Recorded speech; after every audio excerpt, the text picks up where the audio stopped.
So today we are here with my boyfriend. It's been a while since he's been on the channel. Anyway, we are here today to talk about The Shallows, which is kind of a different kind of horror movie, and it wasn't really marketed a lot. Like, I didn't hear a lot of it, and we haven't really had our conversation about it. We had a few comments made, but we haven't had like that movie conversation that happens when you're driving home, you know? Overall, it was pretty good, I thought. Yeah. What would you give it a number?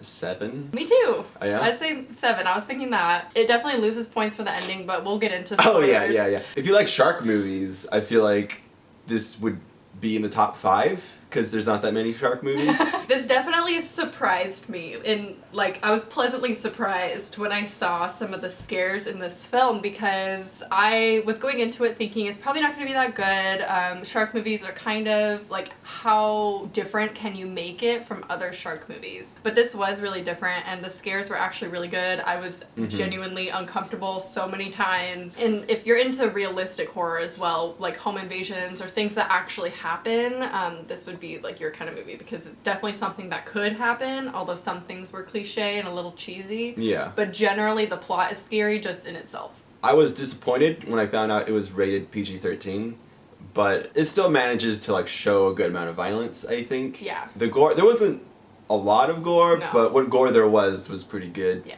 So this movie follows Blake Lively, and she is basically going to this secret island because her mother went there when she was pregnant with her, and she's a really good surfer, and she goes there alone, which I thought was kind of, that's one of the things I was like, okay, well that's convenient. Like, so many things were just convenient about this movie, like the fact that her friend just happened to be hungover, so she had to go alone. Yeah. Also the fact that she was a medical student, I thought was a little convenient as well, given what happens to her. The fact that it's a secret beach, so there's like, because it's a secret beach, like only no one really shows up, so that's why she doesn't get anyone to rescue her for a really long time. It's like 24 hours. Basically, she's surfing, she gets bit by a shark, and that's like a whole tension moment, which I thought was really cool. And then she has to like get away from it. So we're gonna talk about the rest of the plot, and like it could be spoilery, and we're gonna talk about the ending. So if you haven't seen it yet and don't want to know what happens in the end, then stop watching now. But overall, would you see it in theaters or just wait? I would wait unless you like shark movies. Okay. Then it's worth the ticket. I think it was a whole theater experience, to be honest, seeing everything giant. I mean, I think it's scarier to me in the theater than it was at home, but I also give it 7 out of 10, so you can use that to gauge whether you want to see it or not. How many shark bites out of 5 would you give? 3. 3 shark bites. Okay, so now we're gonna talk about the plot and like what else happens. I'm gonna tell you one of my favorite scenes has to be including the dead whale. I thought that was cool, unique, and one of my biggest fears is actually blue whales. So seeing that, just seeing it, not even what happens with it, but just seeing the dead whale, if I was her, I would have been like, nope, and pieced out so long ago. Yeah. Turned around so fast. You see the dead whale even before you see the shark. And I guess the implication is, I don't know if the whale died before the shark was eating it, or it died from the shark eating it or something. So for most of the movie, either in the background or the foreground, there's just this big, dead, rotting, gross whale. And it's pretty disturbing. It looked really realistic. Really realistic. And then what happens later after she gets attacked by the shark, the closest thing to her is the dead whale. Yeah. And so she has to swim over to that and climb on top of it using its guts, like the holes in its skin, to climb up onto it. And that was really disturbing. That was pretty gross. There are a lot of very disturbing moments in this, and that's why I was pleasantly surprised, because I was kind of expecting it to be like, I don't know, she gets bit and she goes to the rock and then she's there and then she gets rescued or something like that, or dies maybe. Yeah. But given that it's PG-13, she's probably not gonna die. One of my critiques for this movie is there's a lot of things I don't really understand why the character does, like the things she does. For example, there's a part where somebody gets attacked by the shark and they're wearing a helmet, and later on in the movie, you see the helmet floating around near the rock that she's sitting in, or the whale that she's sitting in. She almost kills herself trying to get that helmet. It has a GoPro on it, so she's like, camera. I had an idea from what I saw in the trailers, like why she wanted the helmet. They never showed why she wanted the helmet, right? With the camera. But why would you risk your life for a camera? Yeah, there's a shark trying to kill you. I don't think I care that much for a camera. camera.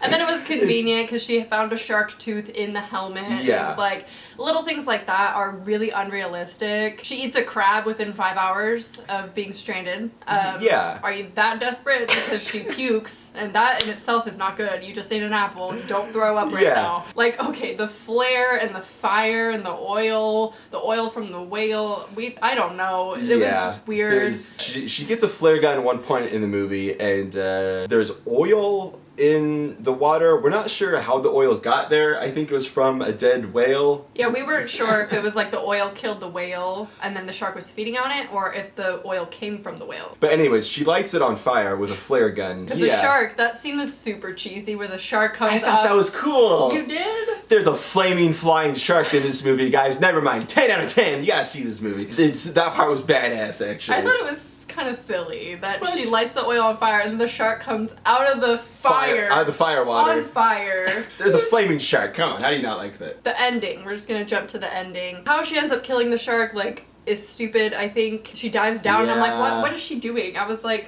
what is her plan right now? Why is she going deeper? Yeah, that's another time where I was like, why is she... Like, she would have drowned. She was hella deep. The death scene of the shark I thought was unrealistic, but much like the flaming flying shark scene, it was unrealistic, but it's pretty cool, I thought. But the fact that she killed it is kind of unrealistic in itself to me. I figured she might have gotten away, but her leg was getting so bad from her bite, like she had gangrene on her leg and stuff. But then it showed her fully recovered with just a scar, and I was thinking they would have had to amputate that leg. I mean, I don't know, I'm not a medical doctor. It looks pretty gnarly towards the end of the movie. It looked really bad, and it was all kinds of gross colors. I thought it would have been cooler if she just didn't have a leg. Like, she had to amputate the leg and she survived. But no, they wanted her to end surfing to show that it didn't defeat her and she's not discouraged anymore. And yeah, the ending is so cheesy. It's like, earlier in the movie, they explained that she quit med school, but the ending just like tries so hard to make it like the happiest ending in the world. Her sister is like something Dr. Adams, so you know that she graduated med school. Yeah, and first like 2 seconds of the last shot is like, oh, hi Dr. Adams. Yeah, and it's like okay. And then the dad is like, your mom would be so proud. Yeah. And then the sister, they're like running to the ocean and she's like, will I ever be as good as you? Yeah. So silly. I know what you might be thinking. We might have left some parts out in the ending conversation. No, that was the whole conversation. That really was it. That was the whole conversation. There's nothing more. Oh, hi, doctor. Hey, your mom would be proud of you. Wow, you're really good at surfing. Like, that's not how conversations work. It was so weird. So the ending was so stupid. I would watch it, though, again, for the scares. So it was just, like, here and there. But it was better than I expected it to be. I honestly thought it was going to be a little cheesy and unrealistic. But overall, as a whole, I think this movie wasn't that bad. So that is all of our thoughts for The Shallows. Let us know down below if you've seen this movie, what you thought of it, and I hope you enjoyed. Let me know if you want more videos with this guy in them, and I will talk to you guys soon. Bye. See ya.